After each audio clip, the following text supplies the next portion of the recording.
आप आज मेरी बातें एंजॉय करेंगे, क्योंकि रात को जो सर्कस हुई मैंने उसके ऊपर थोड़ी बातें कही। आज से 11 साल पहले, ये सुन ले जरा, 11 साल पहले मैंने क्या कहा था, ये जरा पहले सुन ले, क्योंकि ये मैंने आप नहीं, ये मैंने सब पेशन गोई की हुई थी कि ये सर्कस एक दिन होगी। तो अगर ये आप वो 11 साल वाली वीडियो चला दें, लेकिन आपने एंजॉय करना है। आज मैं आपको ये भी कहना चाहता कि इंशाल्लाह आप देखेंगे कि ये सब पार्ट, इनके जो इंटरेस्ट एक हैं, इन्होंने एक हो जाना है। जरदारी और नवाज शरीफ ने इकट्ठे हो जाना है, क्योंकि इनके इंटरेस्ट है। क्योंकि ये जो मैं जो ये लेके आ रहा हूँ ना, नहीं होंगे, मैं जो हम कानून लाना चाहते हैं ना, ये दोनों नहीं बर्दाश्त करेंगे। अच्छा, ये दोनों इकट्ठे नहीं होंगे, ये मैं कह रही हूँ आपका शायद इकट्ठे होंगे, अंदर से हो जाएंगे, ऊपर से शायद पूरा कुछ निकलता है। अच्छा जी, मैंने सब पेशन गोई की थी कि जब चोरों की चोरी के ऊपर हाथ पड़ेगा तो ये जब तक नूरा कुश्ती खेल रहे थे सब इकट्ठे हो जाएंगे। और वो आपने रात खुद ही देख लिया, अल्लाह अल्लाह कैसा सब इकट्ठे थे, पहले भी कंटेनर में इकट्ठे हो गए थे। जो 2 बच्चों ने तकरीरें की थी उनके ऊपर मैं बात नहीं करना चाहता। एक उनमें से नानी हो गई है, लेकिन मेरे लिए बच्चे ही हैं वो।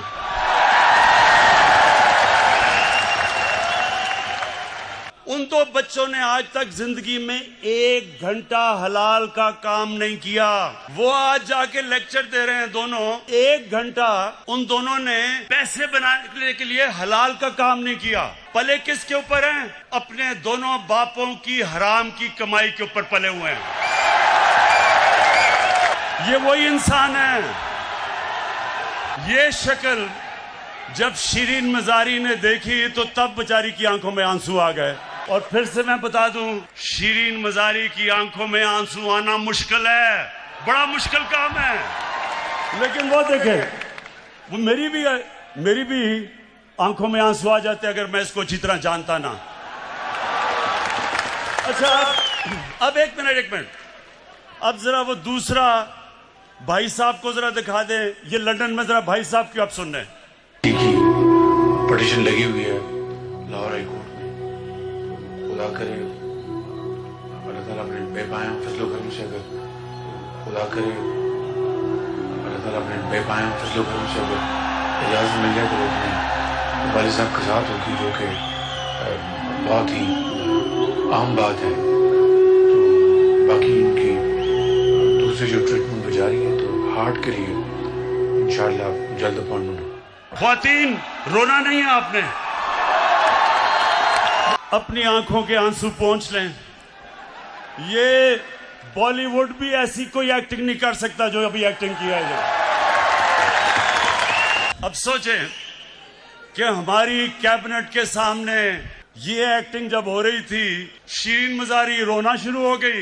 एक सियालकोट का बहुत बड़ा रंगबाज है, बड़ी बड़ी बातें करता है, बड़ी बड़ी छाती निकाल के बड़के लगाता है। लेकिन पता क्या चला कि इलेक्शन की रात को शाम को 8 बजे रंगबाज ख्वाजा टेलीफोन कर रहा है जनरल बाजवा को, जनरल साहब मैं इलेक्शन हार रहा हूं, मेरी मदद करें। आंसू गिर रहे हैं, जनरल साहब मैं तबाह हो जाऊंगा, मेरी मदद करें, मैं इलेक्शन हार रहा हूं उस्मान डार से। और ये गीदड़ जो दुमदमा के बाहर भागा था, वहां बैठ के आर्मी चीफ के ऊपर जो उसने कल जुबान इस्तेमाल की, और DGI-ISI के ऊपर, सुने गौर से मेरी बात, मैं थोड़ा सीरियस आपसे बात करूंगा। ये वो नवाज शरीफ है जो आज फौज के ऊपर और फौज के सरबराह के ऊपर इस तरह की जो जुबान इस्तेमाल कर रहा है। आपको याद नहीं होगा क्योंकि आप तो तब पैदा भी नहीं हुए थे। ये जनरल जिलानी के घर के ऊपर सरिया बनाते हुए मिनिस्टर बना था। ये वो आदमी है जो ज़ियाउल हक के जूते पॉलिश करते करते चीफ मिनिस्टर बना था।